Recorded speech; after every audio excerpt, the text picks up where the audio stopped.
I paid $17 to stay at the worst hotel near Disney World, with mystery stains, caved-in ceilings, and a jacuzzi absolutely no one should ever swim in. Will we endure this Orlando tourist trap or tap out before the night is over? I cannot believe we are actually doing this.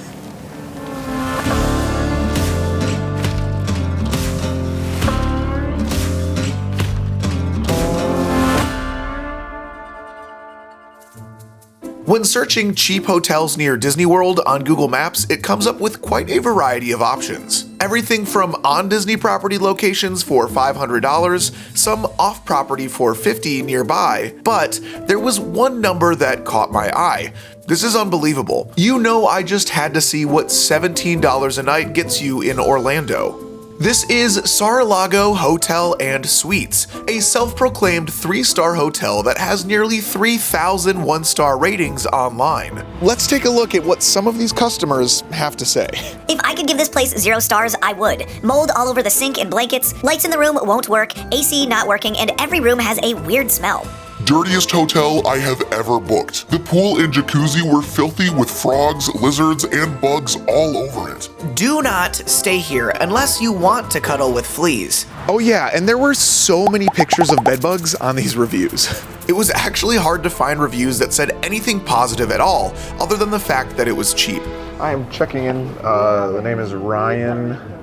I have a confirmation code. This evening, we are staying in room 334, and if it wasn't obvious from some of the reviews online, this place is supposedly pretty nasty, and for that reason, I will be taking some safety precautions. Let's do this. This is so stupid. Because one of the main concerns that patrons had online was the amount of bedbugs that they found, the very first thing we're going to be doing is checking for bed bugs. We do have a black light with us, but we will get to that later. How does it look?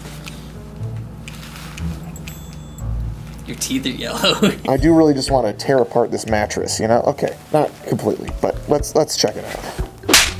So the first sign is obviously going to be on the pillows here, as long as, honestly, not too bad underneath. Yeah, that's not the worst. If you take a close look, there are a few different yellowings. Does that make sense? You can't really see, you probably can't see it too well on camera. So far we can't really see too much, but once we look underneath, honestly, I'm a little surprised. So once we pull back the first sheet, we do have this liner. It's like a fabric. It's basically, it seems like it's cotton. There is a hole in this liner, which is perfectly acceptable. Like, it's fine. Like, I totally get it. But we do want to, our purpose is to see the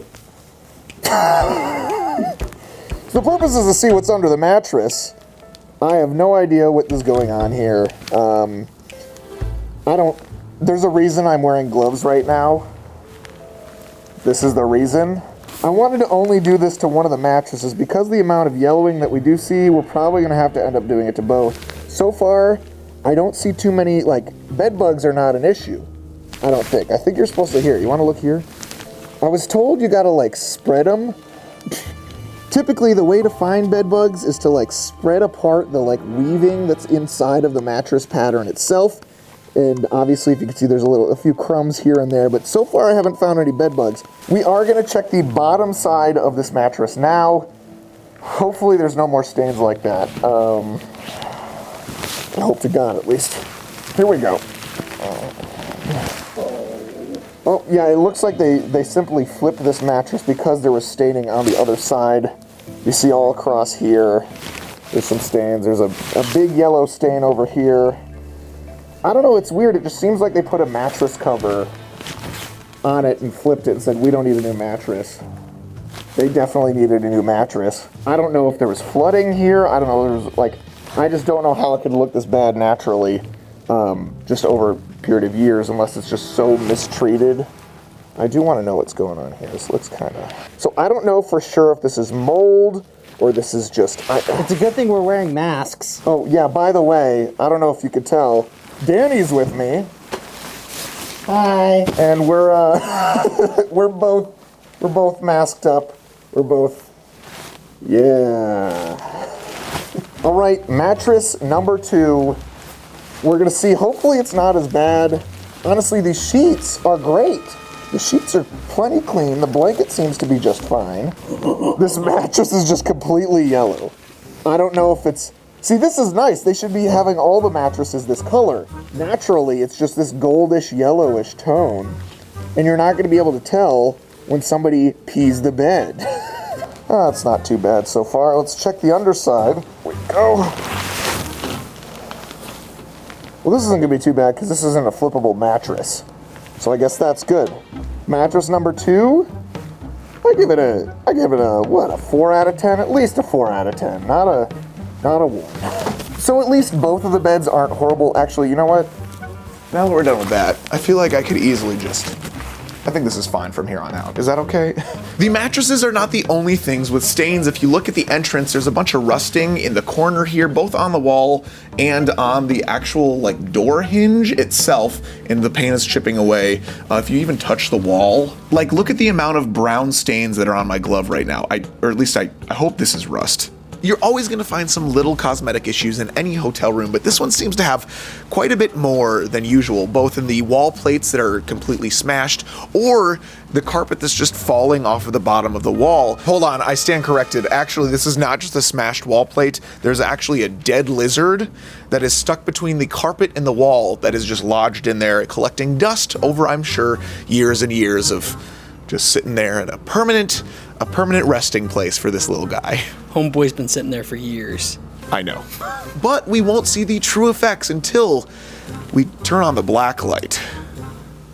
The stain here on the mattress itself looks way, way worse in the black light, but that's actually not why we brought the black light out. But the real reason that we brought out the black light is because these walls have some mysterious stains just everywhere. It's like these walls have never been wiped down once. While we were taking a look with the black light at the bathroom, I did notice something that would not show up on screen unless we switched back to the regular light. Actually, hold on, there might be.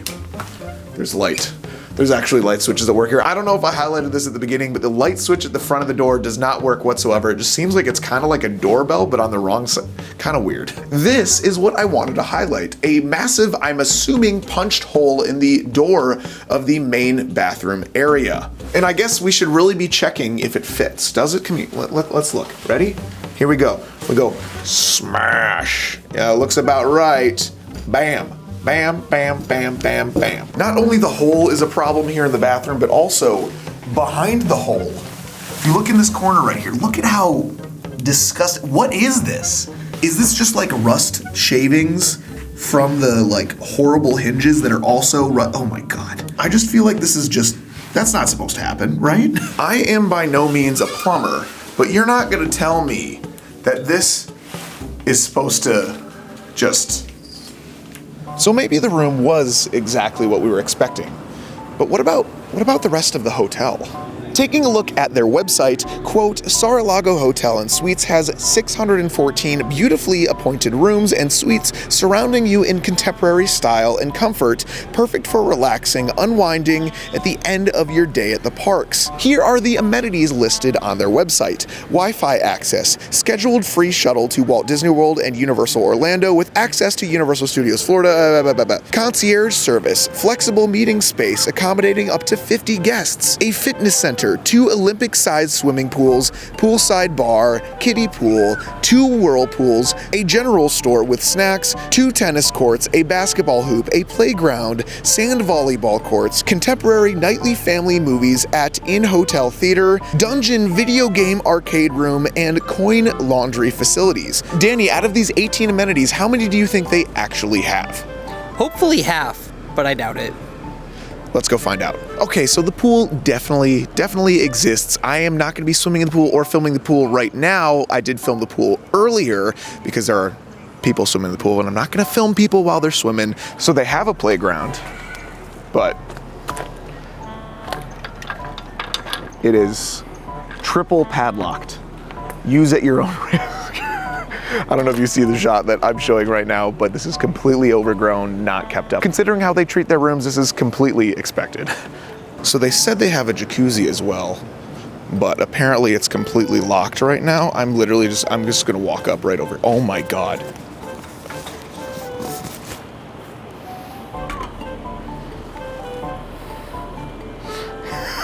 I told you it was bad.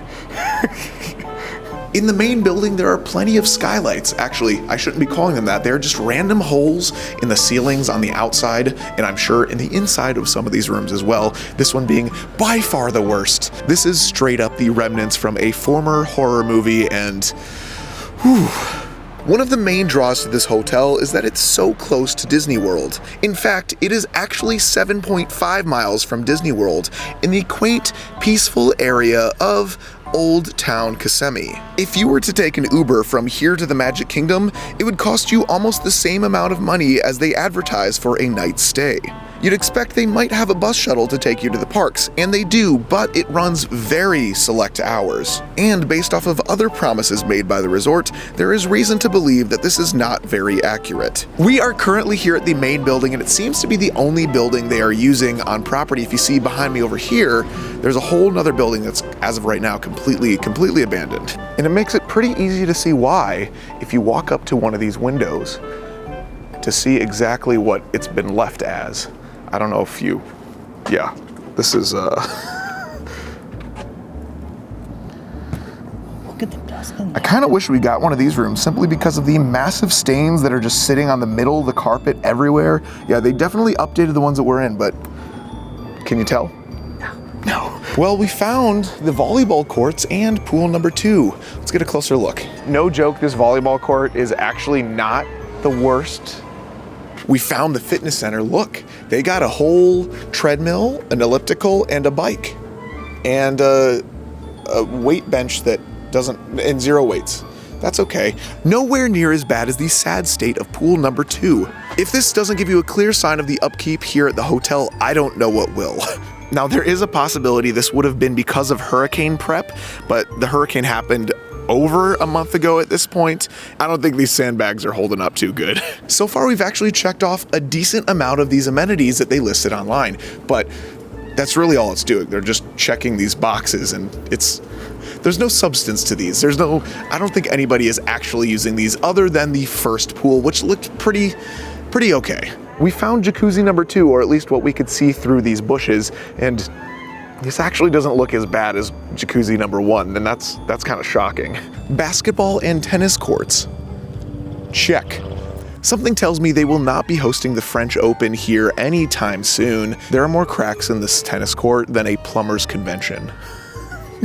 Did you get that one? That's a good one. That was a good one. I am a little afraid to even attempt to dunk here, simply because I feel like I would need a tetanus shot before and after, which is definitely not how it works, but I would need to take the proper precautions. Something tells me the true test of what this hotel really has to offer we might find in the lobby. But the quick service / grab and go was completely abandoned. Online it said it was open from like Thursday to Sunday, but it's a Friday today, and there's no way this is opening tonight. Since the food here at the hotel was not an option tonight, we had to go with our second best choice, and that is Pizza Hut. There was a Pizza Hut kind of next door, so we went over there and got some. By the way, this video is not sponsored by Pizza Hut. Dude, I hate Pizza Hut. Okay, well now I definitely won't be getting a sponsor from Pizza Hut. I'm pretty sure the pizza at the Nickelodeon Hotel is better than this. A lot of reviews found online were saying that the rooms felt as if they had not been updated since the 80s. For that reason, and if you know this channel, you know I just had to do some digging on the history of this place.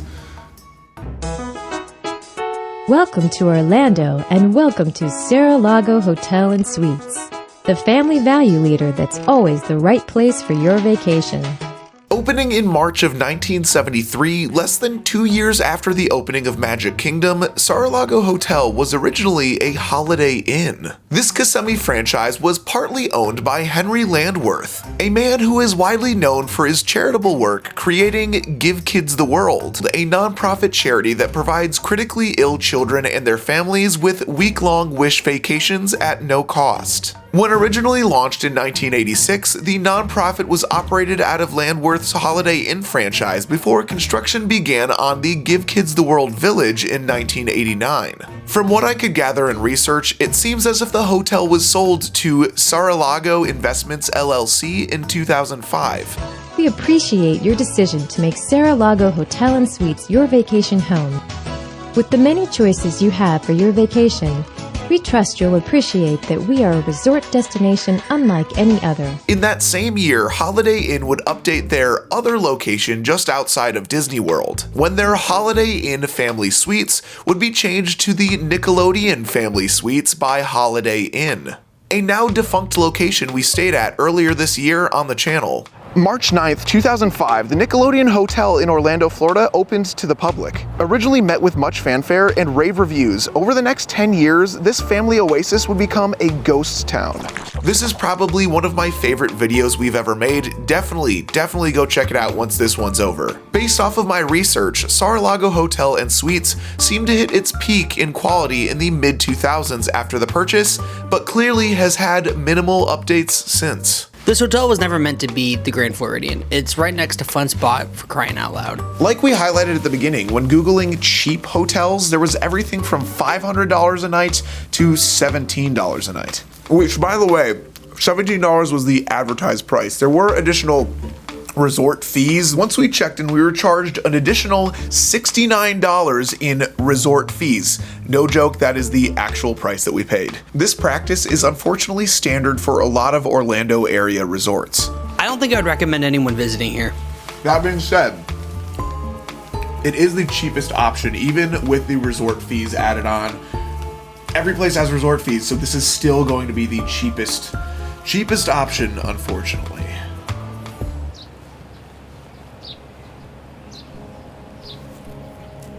Good morning. I have a confession to make. We did not stay the night here. After wrapping filming, Danny and I decided it was probably in our best interest to drive the 20 minutes home to our own respective homes and sleep in our own stain-free beds. Of course, we couldn't do that without first stopping at Halloween Horror Nights, because this video was filmed Halloween weekend, which made great timing. I'm pretty sure our hotel neighbors just thought we were dressing up as Walter White and Jesse Eisenberg from Breaking Bad for some Halloween party. All that being said, it shouldn't come as a surprise to anyone that if I were to rank this hotel out of 5 stars, I would give it, like everyone else, 1 star. If you made it this far in the video, please let me know by commenting down below if you would stay at the worst hotel near Disney World. A simple yes or no in all caps will do, but it's really the only way I know you are a real one and made it all the way to the end of the video. If you are interested in any of the threads that I am wearing in this video, they were sent to me by my favorite apparel company in the world, Roosevelt. You could check out their entire collection and get 15% off your first order through the link in the description of this video. As always, a huge shout out to my pity crew. I could not have done it without you, which, by the way, I do have a brand new behind the scenes vlog that just dropped over on Patreon. I am Ryan, this has been For the Love of Theme Parks, and I will see you all real soon. Bye.